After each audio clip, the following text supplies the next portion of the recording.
घर में माता द्रौपदी को पता चला कि मेरे पुत्रों की हत्या हो गई, बिलखने लगी, रोने लगी। माँ तो माँ है, मैं कई बार कह रहा हूँ, वो चाहे दुर्गा हो चाहे कोई हो। माता शिशूनां निधनं सुतानां निशम्य घोरं परितप्यमाना तदा रुदध्वास्पकलाकुलाक्षे त्वं सान्त्वयन्नाह किरीटमाली। माता शिशूनां निधनं, जैसे अपने शिशुओं के, अपने पुत्रों के निधन के विषय में सुना तो विलाप करने लगी, रोने लगी। अरे मेरा क्या होगा, मेरे पुत्रों को मार दिया गया। न जाने कौन वह पापी था जिसने मेरे पुत्रों को सोते सोते मार दिया। मेरा अपराध। आतताई 6 प्रकार के होते हैं, और बोला जो सोते हुए व्यक्ति को मारता है ना, वो भी आतताई ही कहलाता है। तो कौन था वो ऐसा? अरे भाई, तो अबूझ बालक थे, इन्होंने तो किसी का कुछ अपराध भी नहीं किया था, तो ऐसा क्यों इनके साथ हुआ? निशम्य घोरं परितप्यमाना। तो बोला, अब ढूंढ होने लगी कि भाई किसने ये काम किया। तो पता चला कि ये अश्वत्थामा ने किया। अर्जुन, भगवान कृष्ण सारथी है अर्जुन के, रथ को दौड़ाया अश्वत्थामा के पीछे। आगे आगे अश्वत्थामा चल रहा है और पीछे पीछे भगवान कृष्ण रथ को दौड़ा रहे हैं। हाँकने वाले कृष्ण हैं और हाथ में धनुष लेकर के युद्ध करने को तैयार है। कौन? बोला अर्जुन। लेकिन जैसे ही अश्वत्थामा ने अपनी ओर दौड़ते हुए देखा है इन दोनों को, बोला अब बचना तो मुश्किल है, क्योंकि गलती से मारना था किसी को और मर गए कोई।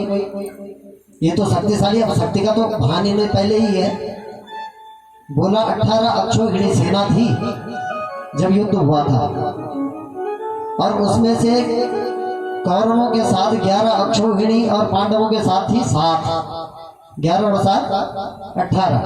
तो बोला हमारे साथ तो सेना भी ज्यादा थी, फिर भी कुछ नहीं कर पाए, सबके सब मर गए। तो बोला अकेला मैं क्या कर लूंगा, तो जानते तो सब है। तो इन्होंने क्या किया? बोला अश्वत्थामा ने ब्रह्मास्त्र का प्रयोग किया, और जैसे ही ब्रह्मास्त्र का संधान किया और उस तेज को अर्जुन ने अपनी ओर आते हुए देखा, तो अर्जुन भी भगवान कृष्ण को प्रणाम करते हुए कहने लगे, कृष्ण कृष्ण महाबाहो भक्तानां भयंकरः त्वमेको दह्यमानानां अपवर्गोऽसि संस्कृते। आज यदि ब्रह्मास्त्र की इस ज्वाला से कोई मुझे बचा सकता है तो ये भगवान कृष्ण, वही आप में ही वो शक्ति है, आप ही मुझे बचा सकते। बोला अर्जुन तो बोला ऐसा क्यों है? देख, लोहा लोहे को काटता है, इसलिए यदि ब्रह्मास्त्र का संधान किया है तो क्या तेरे पास नहीं है? अर्जुन को बात समझ में आई। ब्रह्मास्त्र का संधान किया, दोनों परस्पर आपस में टकराए और शांत हो गए। तब इसको पकड़ा अश्वत्थामा को और बोला इसकी जो दशा करी उसके विषय में भी इसमें वर्णन किया है कि रस्सियों से, जैसे पशु को बांधते हैं,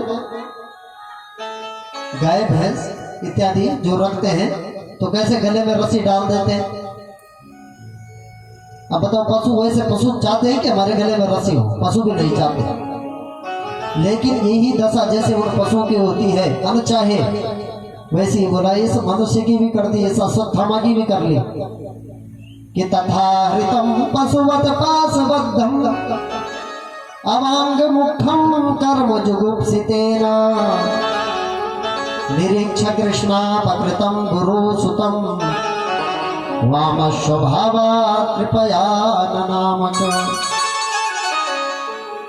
अब रस्सियों से जकड़ करके, पकड़ करके, घसीट करके लेकर के आए, द्रौपदी के सामने ले गए। और पूछा, बोलो ये है हत्यारा, बता दो क्या करूं इसके साथ। देखो कथा किसकी है, बार बार ध्यान रखना है, बोलना पड़ता है ना, क्योंकि देवी की कथा है, बार बार बोलना पड़ता है। कथा किसकी है, माँ की। द्रौपदी भी माँ है ना। माँ की करुणा कैसी होती है, जिस माँ की आप कथा सुन रहे हैं, और आपके अंदर भी वही माँ विराजमान है, क्योंकि यहाँ से कहलाने वाले भी वही है, तो सुनाने वाले भी और सुनने वाले भी दोनों वही है। आप इतने अच्छे से एकाग्र होकर के सुन रहे हैं, तो बोला वही सुनाने वाली है, सुनने वाली भी है, और मैं कह पा रहा हूँ तो उसी की शक्ति है। तो द्रौपदी माँ है, और माँ के अंदर होती है करुणा, दया। तो बोला जैसे ही अश्वत्थामा को देखा, लेकिन ये तो गुरुपुत्र है, ऐसे काम नहीं कर सकते। अर्जुन ने कहा नहीं, किसी ने किया है, पूछ भी लिया है, अच्छे से पक्का कर लिया। बोला जैसा भी है, लेकिन गुरुपुत्र है, हमें इनके साथ कुछ अभद्र व्यवहार नहीं करना चाहिए। आत्मा वे जायते पुत्रः, हमेशा जब पिता नहीं रहता, तो बोला भाई देखो, मैंने कल भी कहा कि पुरोहिताई का काम है, जब पिता चले जाते हैं तो बेटा करता है। इसीलिए तो कथा के प्रसंग में आता है कि पिता में रोम हर्षण। सूत जी कह रहे हैं कि जब तक तो मेरे पिता थे वही इन पुराणों का वाचन करते थे, और जब पिता नहीं रहे तो बोला तब मैं आगे इस कथा को चला रहा हूँ और सुना रहा हूँ। तो बोला पिता में, पुत्र में पिता के ही दर्शन होते हैं, कब, जब पिता न रहे तब।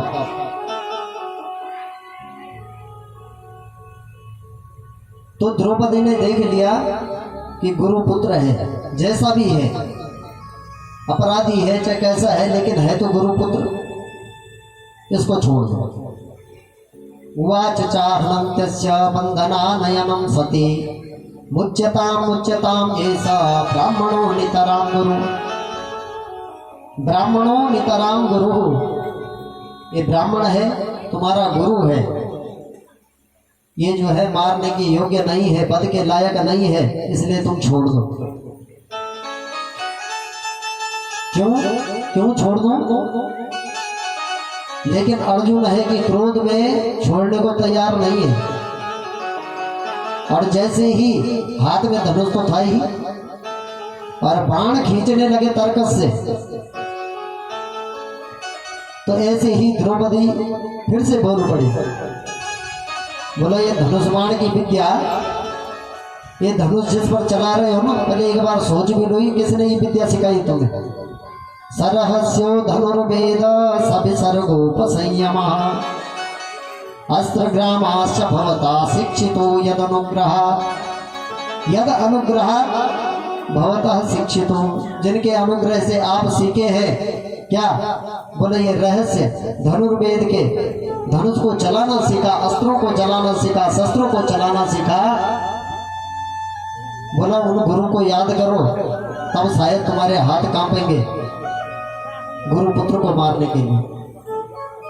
अरे भाई मेरे पुत्र तो चले गए, चलो ऐसा भी एक समय के लिए ऐसा होता है कि बोला इनको मारने के बाद मेरे पुत्र वापस आ जाते तो मारना उचित था, लेकिन ऐसा भी नहीं है। अब देखो कभी कभी मुझे घड़ी भी देखने पड़ते हैं, अब क्यों देखने पड़ते हैं सब समझ रहे हैं। तो बोला आपकी भी व्यवस्था होगी, और 2 मिनट और बोलो राधे राधे राधे राधे। कि बोला मेरे तो पुत्र चले गए, वापस आने वाले हैं नहीं, लेकिन इसकी तो माँ है, पिता भी जो है युद्ध में मारे गए, तो माँ किसके सहारे रहेगी? माँ के लिए तो एक ही 2 ही सहारे हैं, या तो पुत्र या पति। तो इसकी जो माँ है, बोला जब ये नहीं रहेगा तो वो भी विलाप करेगी, वो भी रोएगी। जैसे आज पुत्र के वियोग में मैं रो रही हूँ, वैसे उसकी माँ भी रोएगी, मारुति दस्य जननी गौतमी पतिदेवता यथाहमृतवत्सार्थं रुदिम्याश्रुमुखीं मुहुः। जैसे आज अश्रुमुखी बन करके आंसुओं की धारा मेरी बह रही है, क्यों? बोला मेरे पुत्र नहीं है, ऐसे ही उसकी माँ भी रोएगी, इसलिए ऐसा न करो। लेकिन अर्जुन कह रहे हैं कि मैं छोड़ूंगा नहीं, भीम कह रहे हैं मैं छोड़ूंगा नहीं, और धर्मराज युधिष्ठिर कह रहे हैं कि छोड़ दो। क्या करें? बोला जब कुछ समझ में नहीं आता तब फिर परमात्मा की याद आती है। भगवान से पूछा, भगवान कृष्ण खड़े थे, बोला हे परमात्मा, आपको माँ की शक्ति प्राप्त है, आप ही बताओ क्या करना चाहिए। तो भगवान ने भी कहा भाई ब्रह्म बंधुर्न हंतव्य आतताय वदारः। ब्राह्मण कोई भी हो, बोला वध के योग्य नहीं होता, चाहे कैसे भी कैसे पाप कर ले। याद रखना कि ब्राह्मण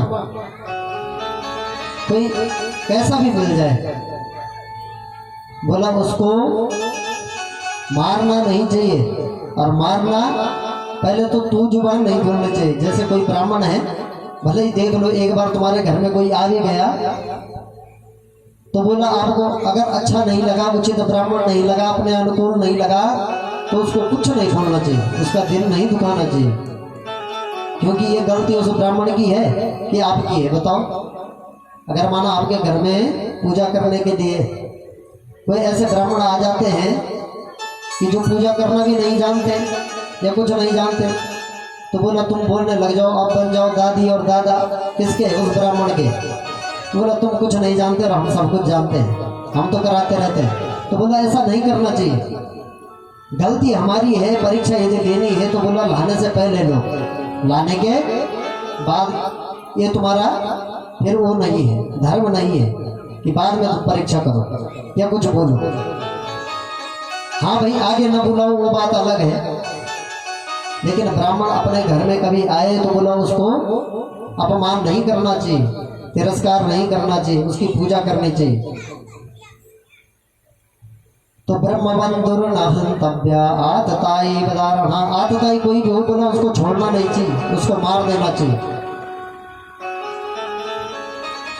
तो बोला ये तो बातें दो हो गई। तुमने कहा कि ब्रह्मबंधुर्न हंतव्य, ब्राह्मण को मारना नहीं चाहिए, और ये द्रोणाचार्य का पुत्र है, ब्राह्मण है, तो इसको छोड़ दे। और दूसरी बात बोली आतताई वदारः, आतताई को छोड़ना नहीं चाहिए, वो पद के योग्य है। तो आतताई तो है ही, इसने 5-5 पुत्रों को मार दिया। ऐसी स्थिति में क्या मुझे करना चाहिए? सोच रहे थे, लेकिन फिर से भगवान ने याद दिलाया कि भाई देख, मैंने ज्ञान दिया ना तुझे, गीता का ज्ञान मैंने दिया है, उस गीता के ज्ञान को याद कर, तब तेरे समझ में बात पड़ेगी। तब इसको याद आया और कहने लगे कि वपनम द्रविणादानम स्थानम निर्यापणम तथा एष ही ब्रह्म बंधूनां वधो नान्योस्ति दैहिकः। ब्रह्म बंधु हो उसका बोला दैहिक वध नहीं, शारीरिक वध नहीं होता। शरीर से मार देना ब्राह्मण को, ये वध नहीं। ब्राह्मण का वध कैसे होता है? और ये नहीं कि अब तुम सभी का मुंह काला करने लगे हैं। बोलो राधे राधे राधे, सुनना तो जरूर, लेकिन कहने का मतलब है, बोला कोई ब्राह्मण आतताई है और उसने अत्यधिक पाप कर लिया, किसी को मार दिया, तो बोला फिर भी वो वध के योग्य नहीं है, उसका मुंह काला कर दो, उसके बालों को काट करके गंजा कर दो, भगा दो घर से, लेकिन फिर भी वध उसका नहीं होता है, ऐसा कह रहे हैं। पर ये तब है, बोला जब किसी को मारे तब। बोलो राधे राधे राधे, दुर्गे मैया की जय।